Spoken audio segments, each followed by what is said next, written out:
Muy buenos días, tardes o noches. Mi nombre es Diego García, junto con mi compañera Selena Ayala. Es un placer para nosotros presentarles esta ponencia titulada Tuberculosis, la cual se desarrolló dentro del marco del Semillero de Investigación en Microbiología e Inmunología del Cáncer de la Pontificia Universidad Javeriana Cali. Esta presentación cuenta con la tutoría de la doctora Lorena Mata Cortés, médica internista con maestría en epidemiología, quien nos ha acompañado en el proceso de orientación y revisión de este trabajo. Bueno, en esta presentación haremos una breve introducción acerca del tema. Hablaremos de la epidemiología mundial versus la nacional, la etiología, factores de riesgos, la fisiopatología de la enfermedad, junto con las manifestaciones clínicas que hay en ella. También aprenderemos los diferentes métodos que hay de diagnóstico, así como tratamiento y formas de prevenirla. Sin más preámbulos, vamos a empezar con esta presentación. Nuevamente, es una ponencia en base a la tuberculosis en el Seminario de Investigación de Microbiología, Inmunología y Cáncer. Como una breve introducción, tenemos que la tuberculosis es una enfermedad producida por un complejo de micobacterias, en este caso el Mycobacterium tuberculosis. Y vamos a tener que para el año 2024 el reporte de tuberculosis global de la OMS nos dice que desde el año 2023 la tuberculosis volvió a ser una de las principales enfermedades causantes de muertes por una muerte infecciosa a causa de un solo agente infeccioso. Esto ganándole al coronavirus después de la pandemia e incluso causando el doble de muertes que la infección por VIH. La infección de tuberculosis es en base a unos fómites, en este caso son gotas que se expulsan y son evaporadas y se quedan en el ambiente y que entran en contacto con los individuos.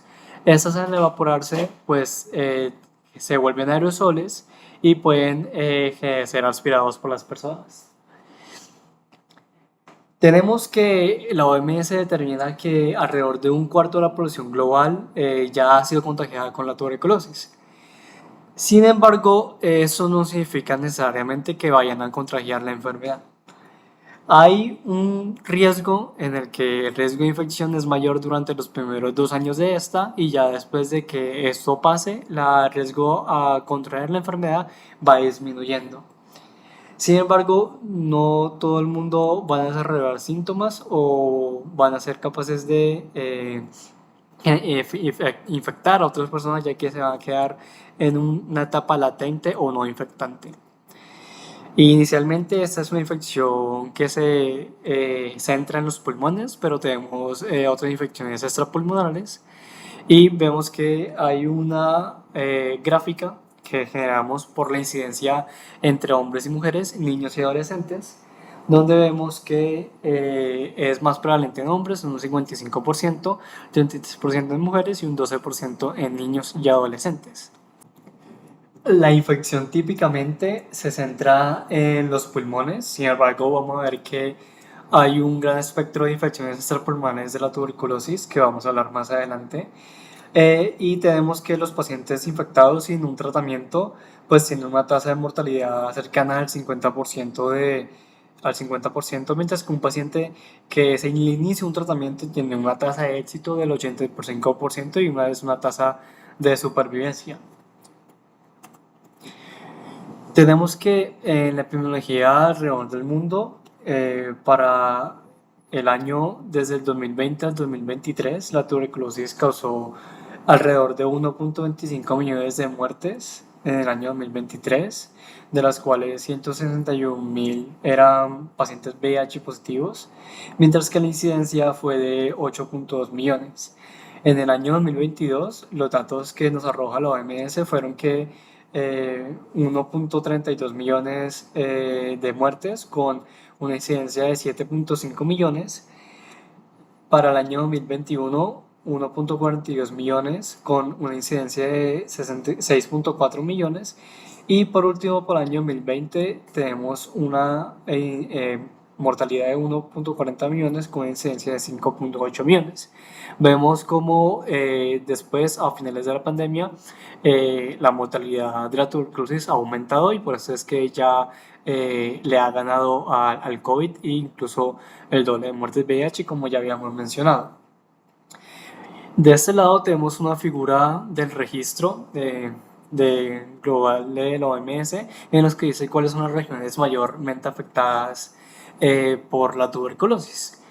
Tenemos que la línea azul oscura es la incidencia estimada total en la región, la línea azul sombreada es el intervalo de incertidumbre del 95%, que es el rango cuando se estima que está realmente esta tasa.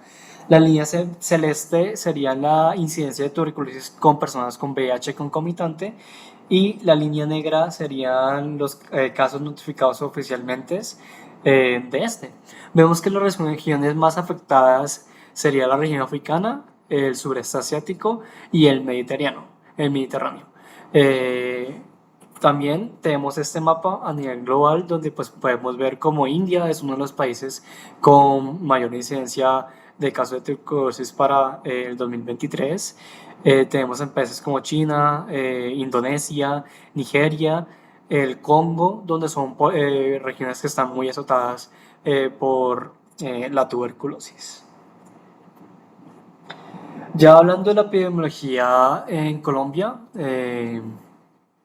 con datos del Instituto Nacional de Salud desde 2025, vemos que las regiones con mayor incidencia de tuberculosis sería para el 2024 sería el eje cafetero junto a Antioquia, que es el 28.01%, la región andina con 26%, luego la Caribe, la Pacífica, la Enoquia y la Amazonía.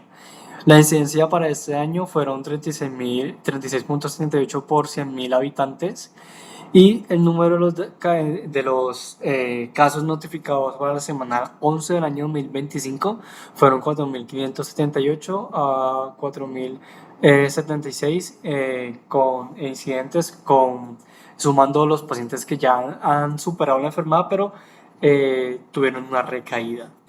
Por último, este reporte para el año 2025 nos habla de la epidemiología local para el año 2024, en donde en el Valle del Cauca fueron 36.19 por 100.000 habitantes la incidencia y más específicamente en Cali fueron 62.31 por 100.000 habitantes, por lo que vemos que nuestra región local es una zona donde sí hay tuberculosis y es una una primera sospecha cuando tenemos pacientes con síntomas respiratorios. Bueno, ahora hablaremos de la etiología y factores de riesgo. Como el compañero ya dijo, la tuberculosis pulmonar es una enfermedad infecciosa, crónica, granulomatosa y necrosante, que es causada principalmente por el Mycobacterium tuberculosis, que infecta a seres humanos y otros mamíferos.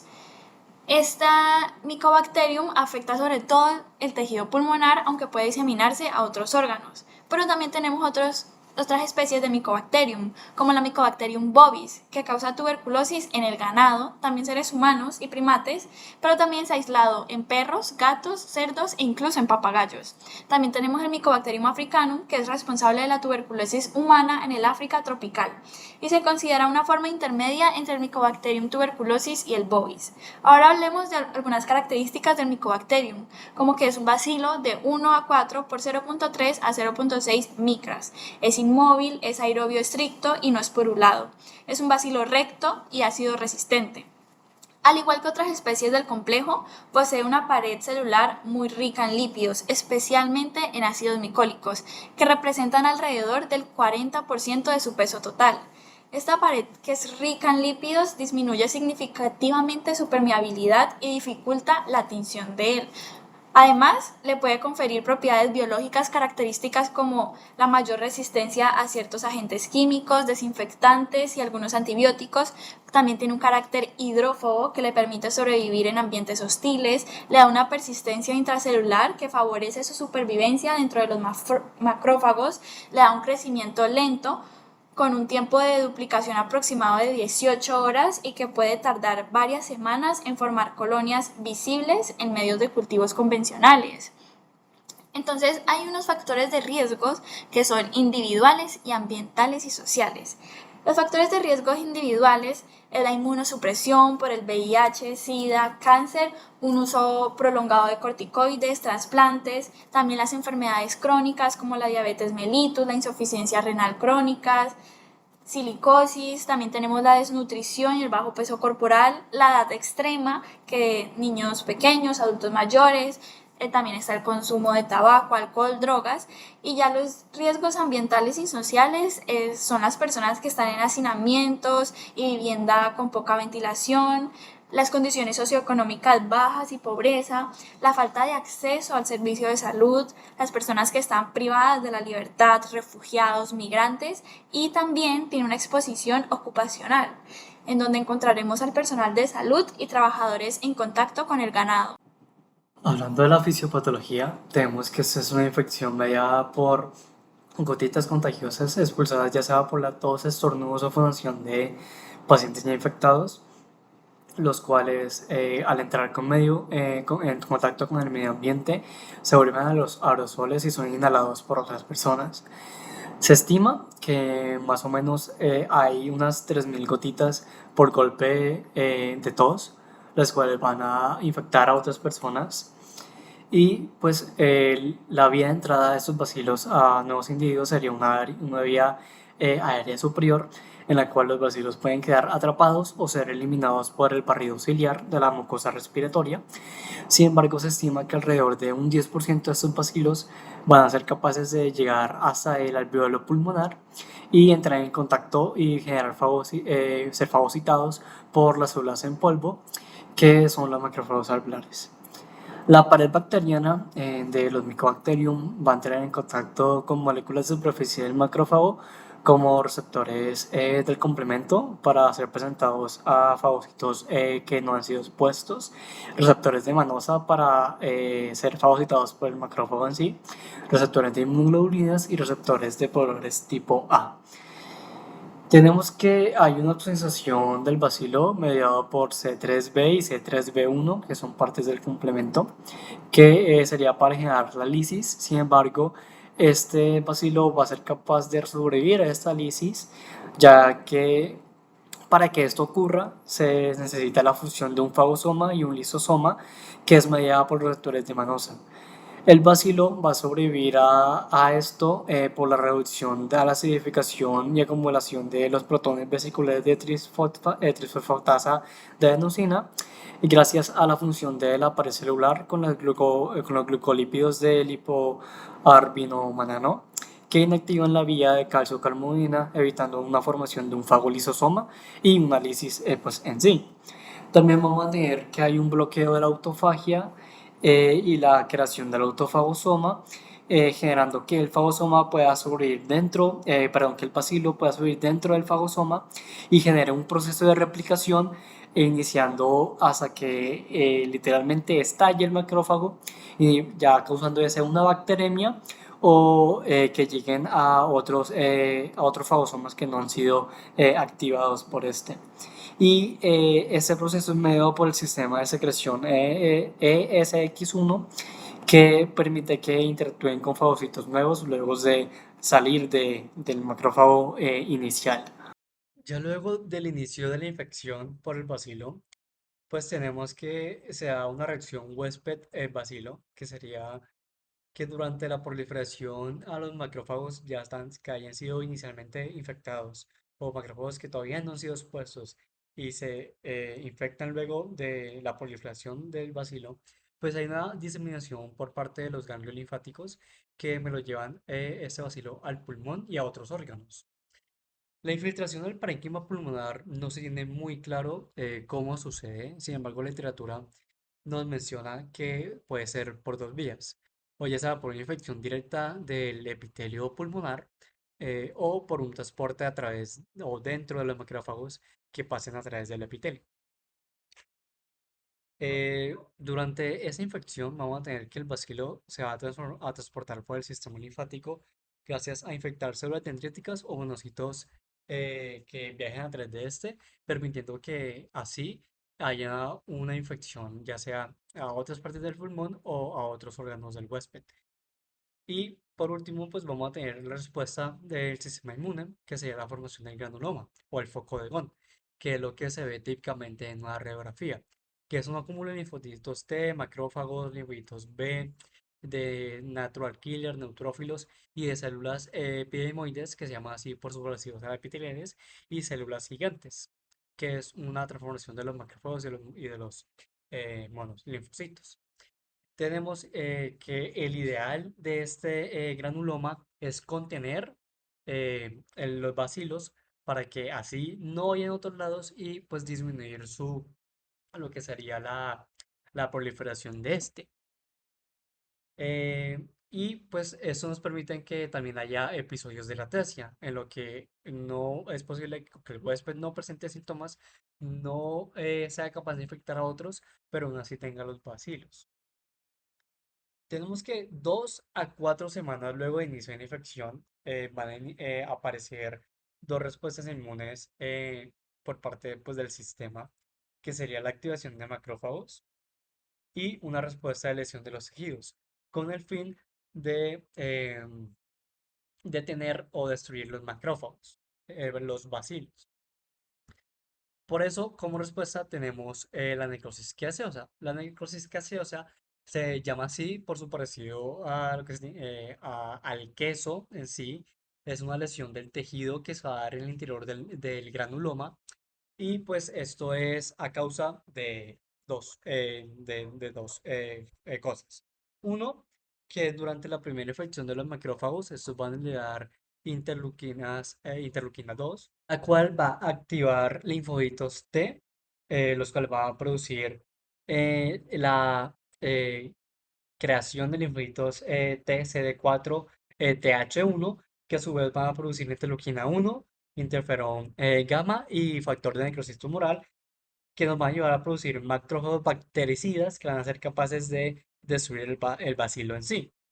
Y si esto no sucede, lo que va a hacer el cuerpo es generar eh, dentro del macrófago lo que sería la respuesta de lesiones de tejidos, eh, que va a ser mediada ya sea por una baja presión de oxígeno y un pH muy ácido que me va a inhibir el crecimiento del bacilo, porque recordemos que son bacilos oxígeno dependientes, son aerobios y pues no son muy resistentes a un pH muy bajo. Y pues esto me va a dar lo que serían los focos de la lesión. La lesión típica me va a matar el bacilo, pero también me va a generar el tejido eh, fibrótico como resultado cuando hay una cicatrización de la lesión de necrosis. En caso de que esto falle, pues se da una activación o una activación insuficiente de los macrófagos, pues va a aparecer la hipersensibilidad tardía, que es la que me va a generar o mediar el daño tisular al tejido circundante con el fin de erradicar los bacilos. Manifestaciones clínicas. Hablemos de los estadios clínicos de la enfermedad por medio de esta imagen que les voy a explicar. Primero, aquí señalado, tras la primoinfección por la inhalación del bacilo tuberculoso, aproximadamente el 70% de los individuos logra eliminar el patógeno gracias a una respuesta inmunitaria eficaz. Sin embargo, este 30% restante, el microorganismo logra establecer la infección primaria en el parénquima pulmonar. De este grupo, el 90% desarrolla una tuberculosis latente, estado en el cual el bacilo permanece viable pero contenido dentro de los granulomas sin generar esas manifestaciones clínicas activas. No obstante, alrededor de este 10% que vemos de los casos se puede producir una reactivación endógena que da lugar a una tuberculosis postprimaria o secundaria, que es caracterizada por la presencia de las lesiones cavitadas y alta contagiosidad. También tenemos la reinfección exógena, que es por la exposición del Mycobacterium tuberculosis otra vez, que puede conducir a la forma postprimaria de la enfermedad. Ahora hablemos de este 10% de acá que estoy señalando, que son los individuos infectados, el cual la primoinfección progresa directamente hacia una tuberculosis primaria activa y tiene una gran posibilidad de diseminación linfática y hematógena masiva hacia otros órganos. Bueno, manifestaciones clínicas de la tuberculosis pulmonar.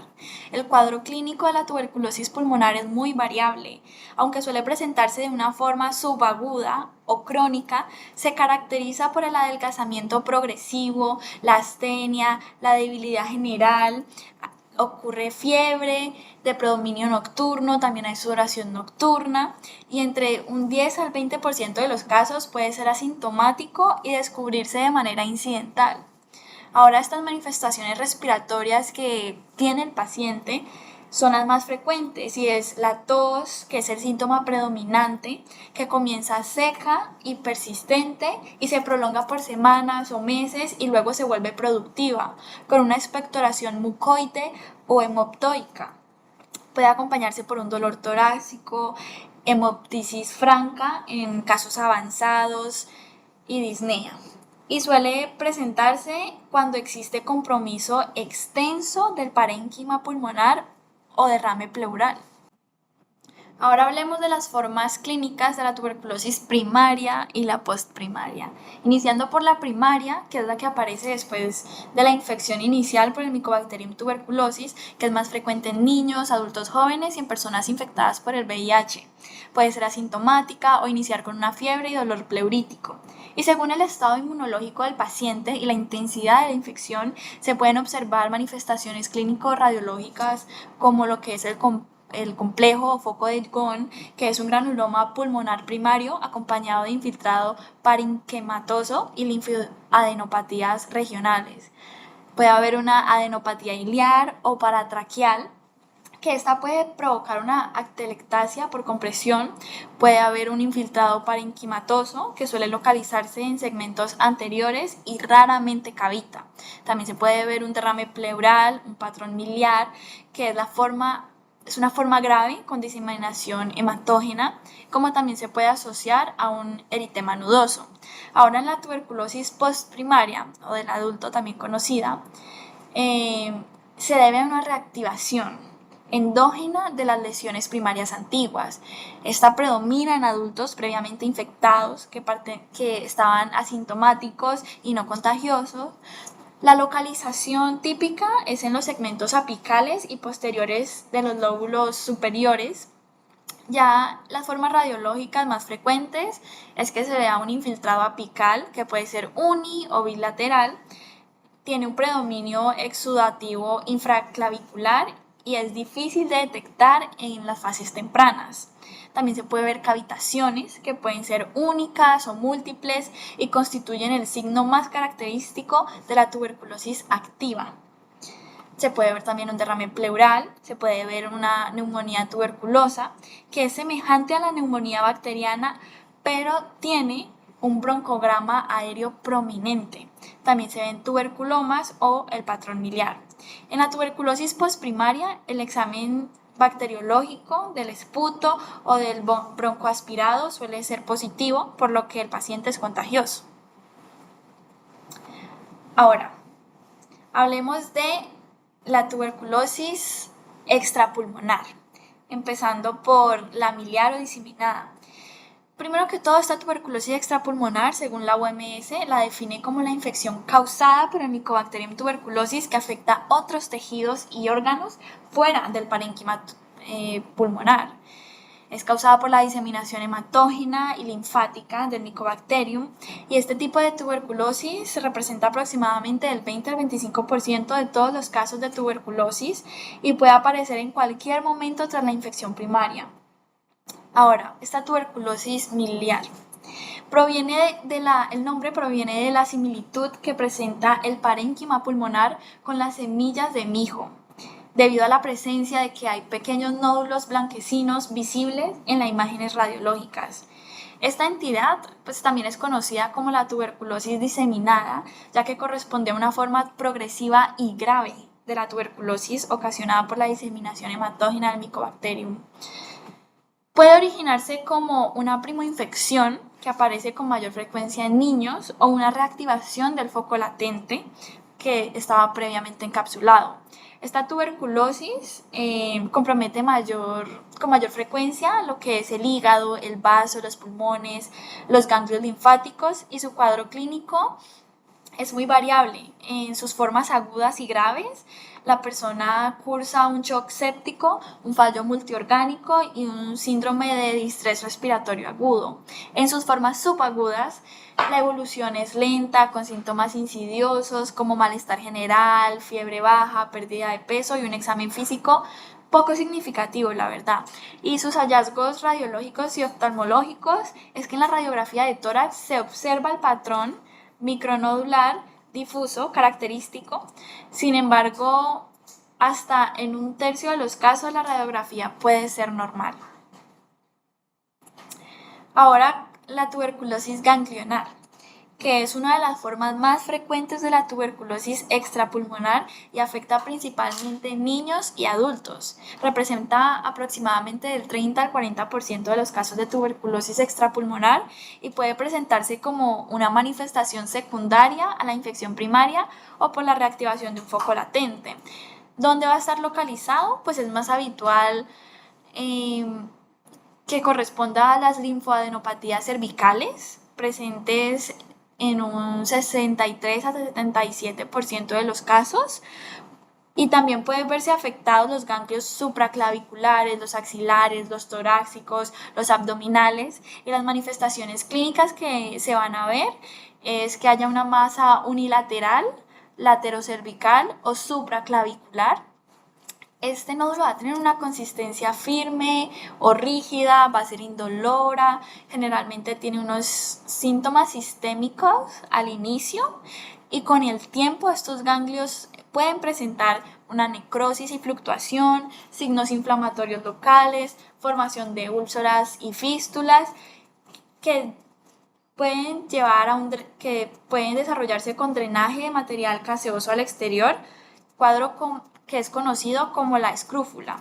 Y la afectación mediastínica que también puede haber es que haya un crecimiento ganglionar en el mediastino y se puede provocar compresión de las estructuras vecinas como una obstrucción traqueal, una compresión bronquial o una compresión esofágica. El resto de tuberculosis extrapulmonar, también tenemos la pericarditis tuberculosa, en donde provoca un engrosamiento del pericardio y a veces una infiltración del líquido en el espacio comprendido entre el pericardio y el corazón. Y eso limita la capacidad de bombeo del corazón y da lugar a fiebre, dolor torácico, dilatación de las venas del cuello, dificultad respiratoria. Esta pericarditis es una causa frecuente de fallo cardíaco. Después tenemos la pleuritis tuberculosa, que es una complicación frecuente en la tuberculosis primaria, especialmente en niños mayores, adolescentes, adultos jóvenes, aunque puede presentarse en cualquier edad. Y esta entidad suele originarse por que haya una progresión directa del foco tuberculoso subpleural o que haya una diseminación hematógena desde otra localización infectada. Y las manifestaciones que va a tener la persona puede ser de forma aguda y sus síntomas son el dolor torácico localizado, que está descrito como un dolor en la punta del costado. Va a haber una disnea de intensidad variable, una fiebre baja a moderada y en algunos casos el cuadro puede evolucionar de una forma subaguda con síntomas más leves, como un malestar general y una tos seca. La tuberculosis osteoarticular, que puede afectar cualquier hueso o articulación, la forma más frecuente es la espondilitis tuberculosa, que también es conocida como la enfermedad de Pott, que constituye cerca del 50% de los casos. La localización y la fisiopatología es que esta espondilitis tuberculosa inicia en la parte anterior de los cuerpos vertebrales, posteriormente se extiende hacia los discos intervertebrales y a los cuerpos vertebrales adyacentes. Ya en casos avanzados, esta infección progresa hacia los tejidos blandos adyacentes y se forman abscesos paravertebrales. Se puede afectar la parte posterior de los cuerpos vertebrales y comprometer el canal medular, generando una comprensión medular. Si se trata de pacientes jóvenes, se suele afectar las vértebras torácicas inferiores, pero si hablamos de pacientes en edad avanzada, se predomina en las vértebras torácicas superiores.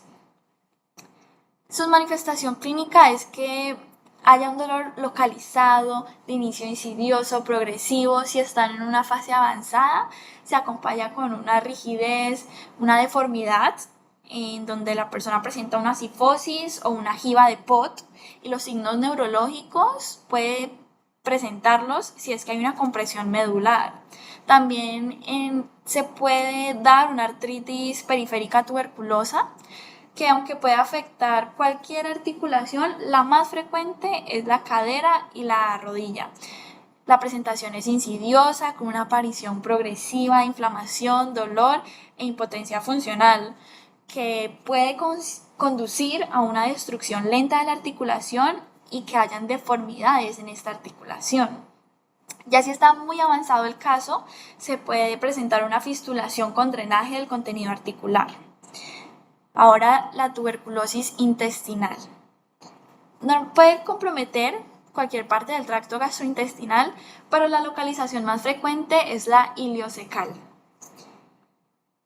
En el intestino, el Mycobacterium penetra el tejido mucoso y submucoso, que desencadena una reacción inflamatoria con liberación de citoquinas y factor necrotizante tumoral alfa, que atrae macrófagos y linfocitos T, que lleva a la formación de unos granulomas. Entonces esto provoca una endarteritis, linfagitis y necrosis caseosa. Origina úlceras, mucosas, cicatrices, fibrosis y lesiones pseudotumorales. Los síntomas son en realidad inespecíficos, hay un curso crónico y progresivo, este dolor abdominal es el más frecuente. También se puede presentar una masa abdominal, anorexia, pérdida de peso, sudoración, fiebre, diarrea o estreñimiento. E incluso se pueden llegar a ver sangre en las heces. Es una forma de tuberculosis que tiende a la formación de fístulas y estenosis, y que haya una obstrucción intestinal es la complicación más habitual en los casos avanzados. Ahora, la tuberculosis peritoneal, que esta suele producirse por la reactivación de un foco latente en el peritoneo tras una diseminación hematógena, o bien por una extensión directa desde el foco adyacente. Durante la evolución de esta enfermedad se desarrolla un engrosamiento exudativo acompañado de una ascitis, que es el síntoma más frecuente y se presenta en el 90% de los pacientes. En el resto de los casos, la enfermedad puede adoptar una forma fibroadhesiva caracterizada por unas adherencias entre las asas intestinales y el peritoneo. Ahora, la tuberculosis del sistema nervioso central. Esta se produce por una diseminación hematógena desde el foco distal o durante el curso de una tuberculosis diseminada. Es una forma grave con alta morbimortalidad. De alrededor del 25% de los pacientes puede quedar con algún tipo de secuela neurológica y de entre el 15 al 40% fallece a pesar de iniciar el tratamiento. La meningitis tuberculosa es la manifestación más frecuente, aunque puede aparecer abscesos cerebrales, tuberculomas, periarteritis, trombosis vascular o un infarto isquémico, así como una aracnoiditis proliferativa que puede originar hidrocefalia obstructiva con hipertensión intracraneal. Esa meningitis tuberculosa tiene un curso subagudo e insidioso. Primero está la cefalea, la astenia, el malestar general, que progresa a una confusión, a una somnolencia, coma y muerte al final. Además, puede presentarse afectación de los pares craneales oculomotores, especialmente el tercero, el cuarto y el sexto, que puede causar una diplopía y otros signos neurológicos. Ahora, la tuberculosis urinaria es más frecuente en hombres y se origina por la diseminación hematógena del Mycobacterium. Estos pacientes, entre el 25 y el 62% de ellos con tuberculosis diseminada miliar, puede presentar esta afectación urinaria y en la fase inicial es asintomática. Pero cuando la enfermedad progresa, compromete el uréter, la vejiga, aparecen síntomas del síndrome miccional, que puede ser disuria, polaquiuria, una urgencia urinaria, así como una piura estéril, o también puede haber una microhematuria en hasta el 90% de los casos. Y con el tiempo, la formación de los granulomas provoca una fibrosis y estenosis ureteral y se origina una uropatía obstructiva con desarrollo de ureterohidronefrosis. Ahora hablemos de la tuberculosis genital. En los varones se afecta la próstata, el epidídimo y los testículos. Y los síntomas son la dificultad para la evacuación de la vejiga y también se ve una orquiepididimitis aguda. Y en las mujeres se afecta sobre todo las trompas de falopio en hasta un 80% de los casos y generalmente de forma bilateral. Esta es una tuberculosis que es una causa habitual de dolor abdominopélvico y en países en vías de desarrollo constituye una de las principales causas de infertilidad femenina. La tuberculosis laringea se manifiesta con la presencia de masas, úlceras o nódulos en la laringe y en las cuerdas vocales, cuya apariencia macroscópica a veces puede confundirse con una neoplasia laringea, pero el síntoma más frecuente es la disfonía, aunque también se pueden presentar tos, estridor y hemoptisis. Ahora la tuberculosis cutánea, que es la última, es una, tiene una apariencia clínica de tuberculosis que es muy variable, que depende de la patogenicidad del microorganismo, la vía de infección, la sensibilización previa. Una clasificación ampliamente aceptada desde hace 2 décadas es la Typener y Wolf, que es basada en la vía de infección y el estado inmunológico del paciente. Entonces, si la persona tiene una infección exógena que ocurre por una inoculación directa del microorganismo en la piel, lo que se va a ver es un chancro tuberculoso y la tuberculosis verrucosa cutis. Si es por una infección endógena, lo que se va a ver es lo que se le conoce como el escrofuloderma o tuberculosis orificial o periorificial. Y si es por una diseminación hematógena, da lugar a lo que es al lupus vulgar o la tuberculosis miliar cutánea y se ven abscesos tuberculosis metastásicos. Ya hablando de diagnóstico, yo para poder sospechar que mi paciente tiene o necesita de pruebas que me den un diagnóstico concreto de tuberculosis, inicialmente debo ver cuál es la clínica pues, de este. Usualmente suelen ser pacientes con una tos productiva por más de 2 semanas, acompañadas de hemoptisis o no, una fiebre, diaforesis nocturna y una pérdida de peso considerable en un periodo muy corto de tiempo. Todavía tenemos que el gold estándar para detectar una tuberculosis es un cultivo, ya sea en un medio líquido detectado por una fluorescencia o en un agar, que en ese caso es un Lowenstein-Janssen. Sin embargo, como esto depende de qué tan bacilífero es el paciente al momento de la toma de la muestra, pues se me va a demorar entre 4 a 8 semanas para que eso se pueda incubar. Durante ese periodo, hasta la octava semana, mientras yo la esté revisando, siempre me va a dar que es un negativo. Entonces, no es lo más práctico cuando yo necesito tomar decisiones rápidas para iniciar un tratamiento. Por lo que en otros también tenemos lo que sería la prueba inducida, que ya sea en adultos, que es una prueba convencional, teniendo en cuenta los criterios de Murray, que me piden que sea mínimo 3 muestras del esputo, que no se demore antes de analizarlos un periodo de entre 8 y 24 horas, que tienen que ser muestras de 5 a 10 cc de esputo para que pues tenga suficiente material en que trabajar, deben haber mínimo 25 leucocitos por campo y no pueden haber más de 10 células epiteliales, pues para evitar que o descartar de que la muestra esté contaminada. Y en el caso de que sean niños, pues se hace una colección de muestra por zona nasogástrica en la que yo estoy buscando material o esputo que haya sido deglutido. Otras pruebas que tenemos para los pacientes sería ya un frotis directo con tinción de Sin-Nielsen. En este caso sería una tinción modificada a auramina-rodamina, que es un poco más específico, pero al ser más caro, pues todavía se sigue utilizando el Sin-Nielsen. Esto me tiene una sensibilidad del 40 al 60%. Me va a decir qué tan bacilífero está el paciente. Sin embargo, como no puede detectar entre micobacterias no tuberculosas y micobacterias tuberculosas, pues me puede generar falsos positivos.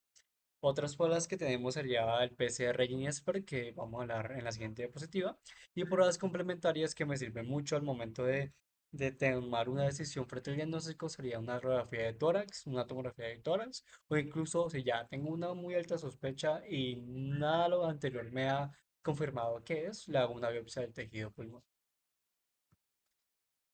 Hablando de las pruebas moleculares, tenemos la PCR, que es una prueba de reacción en cadena de la polimerasa a tiempo real. Nos va a mostrar tanto qué tan bacilífero es el paciente, como también detecta la presencia de genes que sean tanto para resistencia o sensibilidad para los medicamentos como rifampicina y isoniazida, que son esenciales para pues iniciar un tratamiento. Así yo puedo distinguir si mi paciente me va a resolver con un tratamiento convencional o tengo que tratarlo con un tratamiento para una tuberculosis resistente. En este caso tenemos la MTB RIF, que me dura menos de 2 horas, que eso sería detectar micoactenotuberculosis y resistencia a rifampicina. Tiene una sensibilidad del 85% y 95% cuando son micobacterias o bacilos ácidos resistentes, por lo que es muy bueno para detectar tuberculosis y una especificidad del 98%. Recordemos que esta PCR es una técnica que genera muchas copias de una determinada región de ADN de manera in vitro y lo que hace es que utilizar un ADN polimerasa termostable que es la TAC polimerasa con cambios de temperaturas, usualmente de 90 grados, pues nos va a generar distintas copias para poder detectar eh, esas partes del ADN que nosotros estamos buscando en específico. Otras pruebas que tenemos de la Expert MTB RIF Ultra, que me da a detectar tanto que el paciente tenga tuberculosis o que tenga una resistencia al rifampicina. Esas son pruebas más modernas, un poquito más con mayor especificidad y pues nos sirven pues para detectar si la tenemos a la mano. En este caso vamos a ver casos cultivos positivos sin tinciones negativas.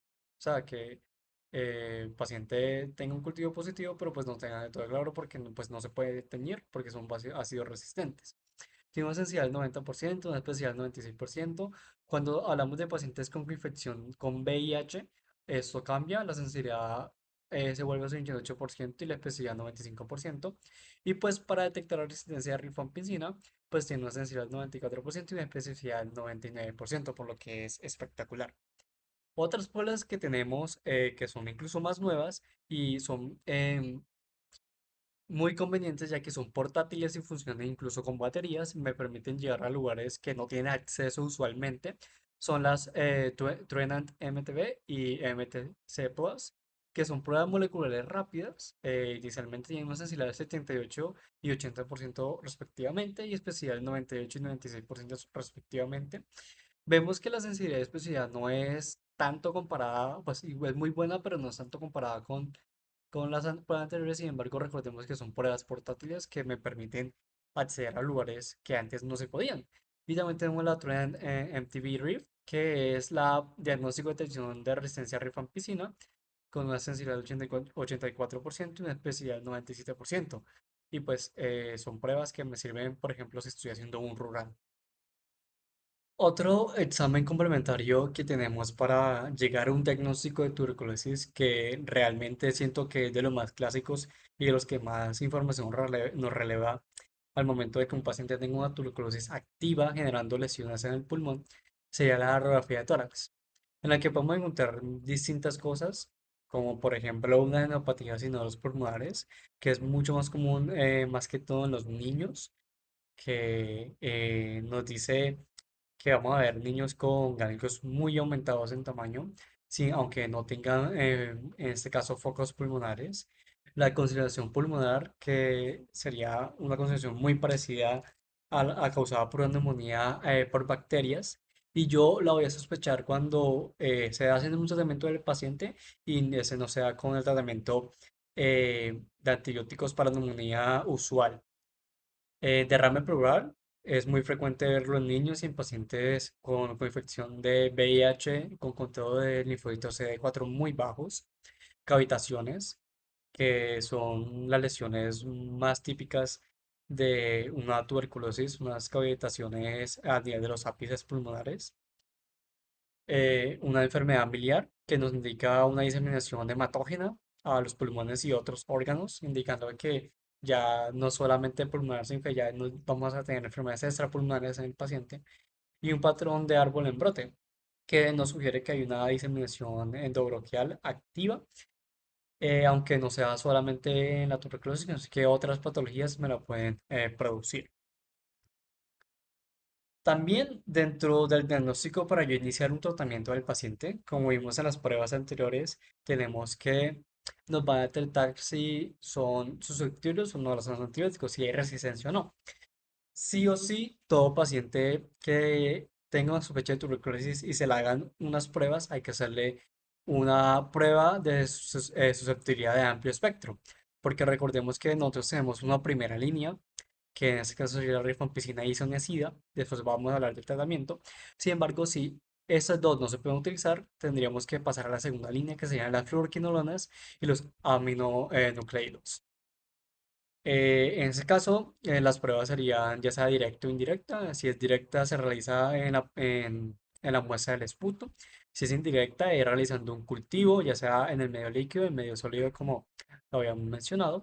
Y a todo paciente tengo que hacerle una sonda de línea molecular, una LPA, una Prop assay, que me va a poder detectar mutaciones en regiones genéticas relacionadas o ya que ya sabemos que suelen estar relacionadas a resistencia a rifampicina, que sería el gen RPBOB, y a la isoniazida, que tenemos el gen CATG y el gen INHA. Eh, en este caso lo que hago es extraer ADN aislado con una prueba PCR y pues hacerle el diagnóstico ya sea que vimos anteriormente. Esto es muy importante porque me va a permitir eh, tener información clara de con qué le tengo que iniciar el tratamiento al paciente, que eso es lo que vamos a ver en la siguiente diapositiva.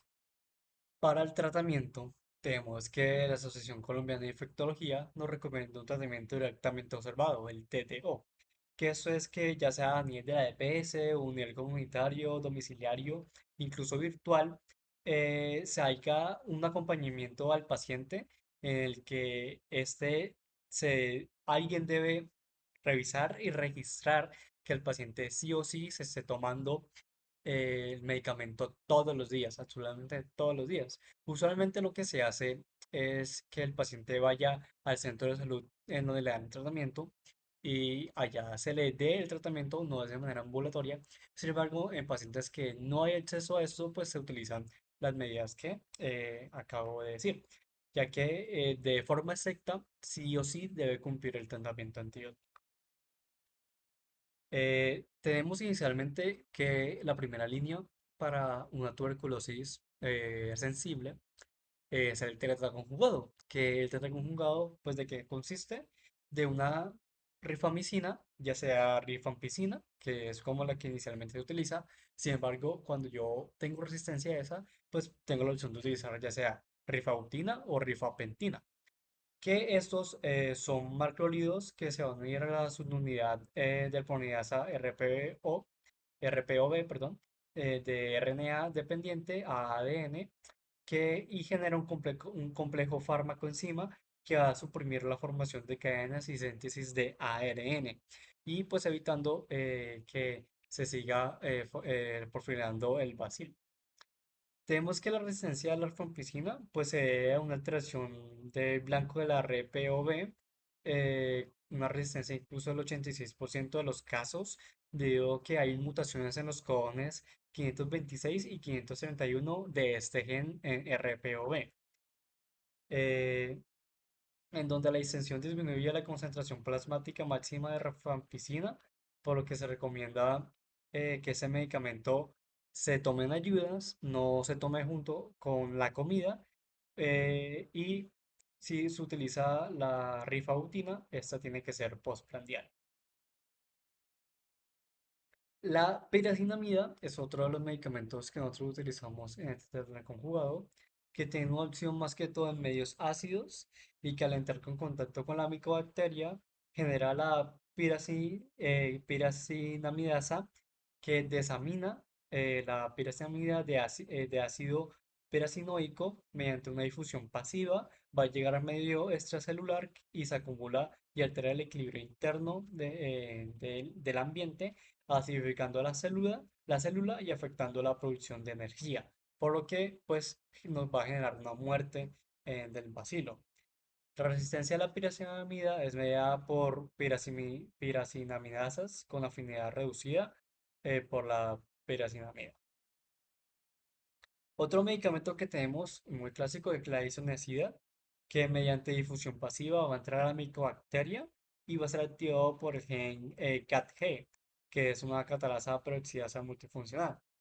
para interactuar con NAD y NADP, inhibiendo proteínas transportadoras de acilo en hilo, y por ende, pues va a inhibir la síntesis de ácido micólico, destruyendo la pared celular del bacilo. La resistencia a la isoniazida pues es mediada por la mutación o eliminación del gen CATG, o una sobreexpresión para los genes INHA, AHPC y CAS-A y pues el G. Por último, tenemos el etambutol, que se va a inhibir la aracinobil transferasa 3, interrumpiendo la transferencia de arabinosa y la biosíntesis de arabino galactacto, por lo que me va a hacer un desensamblaje de la pared celular. No se van a poder unir en sí por el aramidino lactato, porque ese pues no se va a formar y pues se va a ir destruyendo la pared. Un tratamiento profiláctico, pues yo se lo voy a poder dar a pacientes que tengan las siguientes características: o hayan sido recientemente expuestos a otros pacientes con tuberculosis y que tienen infección con VIH, cambios fibróticos en la radiografía de tórax que yo haya detectado por casualidad, una inmunosupresión por el VIH, sean pacientes por trasplantes y estén en un ambiente que sea un factor de riesgo, el uso de medicamentos inmunosupresores y en pacientes que se hayan hecho un tamizaje de la prueba cutánea de tuberculina que le hayan dado resultado mayor a 10 milímetros. En este caso yo utilizo un biconjugado que sería en 15 miligramos por kilo de peso por día de isoniazida, con una dosis máxima de 900 miligramos por día, y una dosis de rifampicina oral, que va a depender según unos rangos de banda según el peso, que los tenemos aquí al lado. De 10 a 14 kilos serían 300 gramos, de 14,425 450, de 25 gramos serían 600, a 32 serían 600, de 32 en adelante serían 750, y hasta más de 50 pues el máximo serían 900. Y esa se utiliza durante 12 semanas. En el caso de los niños, este cambia un poquito, ya que sería utilizar isoniazida de 10 a 15 gramos por kilo de peso por día, con una dosis máxima de 300 miligramos, pues menor a la de los adultos, o de 20 a 30 miligramos por kilo, 2 veces a la semana, con una observación que yo tenga directa del paciente durante 9 meses. La rifampicina se puede utilizar en el caso de que haya una contraindicación de isoniazida, ya sea por resistencia. Se utiliza 10 a 20 miligramos por kilo diariamente durante 6 meses. El tratamiento de una tuberculosis sensible a medicamentos, que yo sepa que no hay resistencia a la rifampicina ni isoniazida y puedo utilizar la primera línea, pues se va a basar inicialmente en adultos. Tenemos la fase intensiva, que sería el tetraconjugado, el cual dura 2 meses, que sería utilizar isoniazida, 5 miligramos por kilo de peso, con una dosis máxima de 300 miligramos, una rifampicina de 10 miligramos por kilo de peso, con una dosis máxima de 600 miligramos, una piracinamida de 15 a 30 miligramos por kilo de peso, por una dosis máxima de 2 gramos por día, y utilizar el tambutol de 15 a 20 gramos, de 15 a 30 gramos por kilogramo de peso. Ya yo cumplido esos 2 meses, yo ya paso a una fase de continuación, que sería un biconjugado de 4 meses, que sería ya utilizar solamente la rifampicina junto con la isoniazida. Eso en el caso de los adultos. En el caso de los niños, yo tengo solamente una fase intensiva, que es un triconjugado que va a durar 6 meses, que voy a utilizar rifampicina, piracinamida y isoniazida, y en el caso de rifabutina, que no puedo utilizar la rifampicina. Y ahí vemos las dosis que podemos utilizar en los niños. Ahora, ¿cómo vamos a prevenir esta tuberculosis? Primero, tenemos que detener la propagación. ¿Y cómo es esto? Tiene que haber ventilación con aire fresco y lámparas UV en lugares de riesgo, como lo son los albergues, las cárceles, los hospitales. Hay que proteger a nuestro personal de salud, el uso de respiradores al manipular las muestras o atender pacientes sospechosos. Y para los pacientes con la tuberculosis activa, lo que generalmente no se requiere hospitalización y se quedan en casa, entonces hay que evitar las visitas innecesarias, cubrirse al toser, seguir el tratamiento. Tras la primera o segunda semana de antibiótico, el paciente tiene menos probabilidades de propagar la enfermedad, pero si vive con personas de alto riesgo, como los niños o personas con SIDA, se debe realizar pruebas de esputo de forma periódica para determinar cuándo desaparece el riesgo de transmisión de la infección. Y los pacientes que sigan tosiendo durante o después del tratamiento o que no tomen la medicación de manera adecuada o que presente una resistencia a los fármacos, se necesita que sigan las precauciones por más tiempo. También tiene que haber una terapia vigilada directamente, que esto garantiza la adherencia al tratamiento y reduce la propagación. Tenemos que tratar esta infección tan pronto como sea posible antes de que se convierta en una enfermedad activa. Entonces, las personas que tengan unos resultados positivos en la prueba cutánea de tuberculina deben recibir un tratamiento aun cuando no estén, entre comillas, enfermas. Con el antibiótico de isoniazida es eficaz para detener la infección antes de que se vuelva una enfermedad activa y se administra por 9 meses. Otra es que use una dosis diaria de rifampicina por 4 meses, y hay algunos países que se usa la isoniazida con la rifampicina una vez a la semana por 3 meses, y pues esto es lo que denominamos la terapia vigilada directamente. Y por último tenemos la BCG, la vacunación. Se usa en zonas donde la tuberculosis es muy común y la función principal es que previene las complicaciones graves como la meningitis, protege sobre todo a personas de alto riesgo como los niños, y actualmente se investiga aún más una vacuna más eficaz. Las limitaciones es que puede dar una reacción positiva en la prueba cutánea, pero este efecto disminuye con el tiempo. O sea, si a los 15 años de haberse aplicado esta vacuna tiene una prueba positiva, eso ya indica una tuberculosis real y no es efecto de la vacuna. Ahora, el tamizaje para esta es, primero, tenemos la radiografía de tórax, que es una herramienta inicial para el tamizaje en personas con síntomas respiratorios como la tos crónica, la fiebre, la pérdida de peso. La ventaja es que es rápida, no es invasiva, está disponible en la mayoría de los hospitales. La limitación es que no confirma la tuberculosis, solo sugiere la posibilidad y se necesitan pruebas adicionales. El segundo son las pruebas moleculares de diagnóstico rápido. Ahí están unos ejemplos como la Expert o la TRINAT, que el uso es que detecta directamente el ADN del Mycobacterium en las muestras de esputo. La ventaja es que tiene una alta sensibilidad y especificidad, puede identificar resistencia a la rifampicina, que es un fármaco clave para el tratamiento, y pues el resultado es en pocas horas. Es la recomendada por la OMS como opción diagnóstica.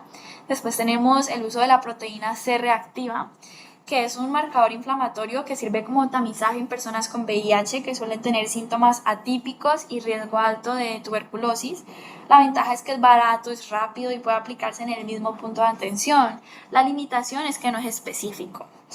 Se elevan muchas otras infecciones e inflamaciones, entonces no te da algo directo. Y por la cuarta es que son las pruebas cutáneas y sanguíneas para la infección latente.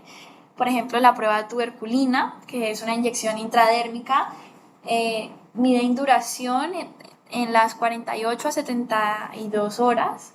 También hay unos nuevos antígenos en investigación que buscan mayor precisión de la tuberculina. Y también tenemos la prueba de liberación por interferón gamma, que detecta una respuesta inmune en la sangre.